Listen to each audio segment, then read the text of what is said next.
petit à petit ce choix qui va être fait, ce projet participatif. Moi, c'est un secret pour personne, je suis candidat déjà depuis 4 mois. Et mon fil rouge, ça a été de dire je vais être candidat très tôt, pas spécialement pour prendre un peu d'avance vis-à-vis des autres candidats ou de mes petits copains politiques. C'était simplement de dire il faut, plus que les autres fois, bâtir avec les Marseillaises et les Marseillais un vrai programme participatif. Et finalement, ce Marseille dont on parle aujourd'hui, qu'est-ce que sera Marseille demain pour que ça soit le vôtre? Moi, à la limite, on l'a rappelé, puisque je suis un peu de l'ancien monde, pour reprendre cette expression, je suis élu depuis 22 ans. J'ai fait 4 mandats. C'est horrible ce qui m'est arrivé. J'ai été élu une fois et puis on m'a réélu 3 fois. Horrible. Bon, mais ça m'est arrivé, qu'est-ce que vous voulez. Donc, je sais plutôt bien ce que nous avons fait, ce que nous avons pas fait, ce que nous avons bien fait, ce que nous avons mal fait. Bien sûr qu'il y a des choses que nous avons ratées.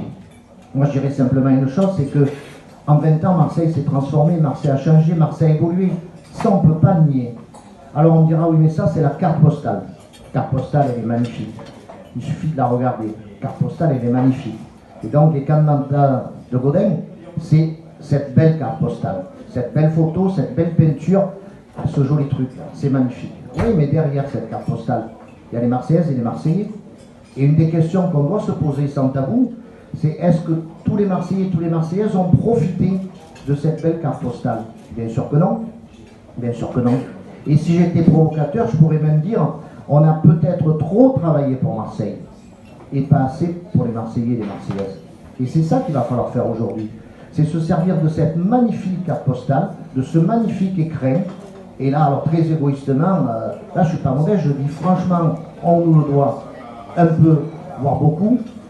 Eh bien, grâce à cette belle carte postale, il faut que maintenant les Marseillaises et les Marseillais s'y retrouvent.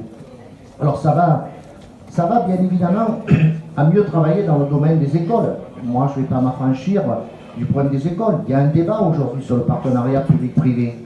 Est-ce qu'il faut investir 1 milliard d'euros sur 25 ans pour refaire plusieurs dizaines d'écoles? Ou on fait ça dans un autre cadre? Il y a un débat. Moi, je fais partie de ceux qui ont dit au maire, et c'est ma position depuis le début, de ne pas aller trop vite, de ne pas aller trop loin. Donc je pense qu'il faut préparer ce dossier. Et puis au mois de décembre de cette année, lorsqu'il y aura le dernier conseil municipal de l'année, puisqu'après c'est la campagne électorale, il n'y en a plus pendant 3 mois, eh bien il faut que ce dossier soit prêt, mais que le maire de Marseille ne le fasse pas passer au dernier conseil municipal.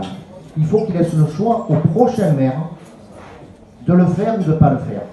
Je trouve que c'est très démocratique, très républicain, de dire il y a une opposition, il y a des Marseillais, il y a des parents d'élèves, il y a des hommes et des femmes politiques, il y a des architectes, il y a des chefs d'entreprise qui disent il ne faut pas le faire.